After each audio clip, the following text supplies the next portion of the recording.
Κασιλιάρη που έδωσε στην αρχή του PUBG. Λογικά πρώτο σου kill. Φέτος το γάμισα, τα πήρα στην πλάτη μου όλα σαν βάρος. Είπα τερμάτισα, έχω το πλάνο. Τίποτα, μια χαρά έχει φύγει. Γυρνάω σαν χάρος, η μύτη μου τρέχει όπως το μυαλό μου.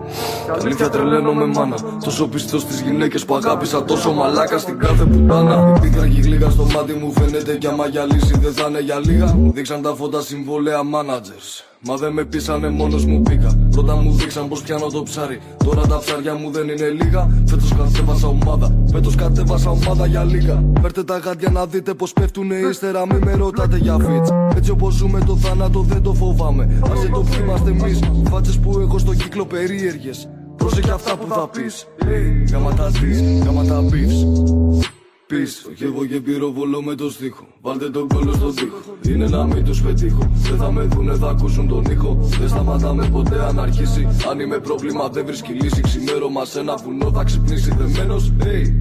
Μέχρι το θέμα να κλείσει. Όταν μιλάω για σου την εγκάν. Καγκού, άι τελειώσα το σαλάμ. Η τύχη και ο τείχος δεν με σταματάν. Αν τους πετύχω θα παρακαλά.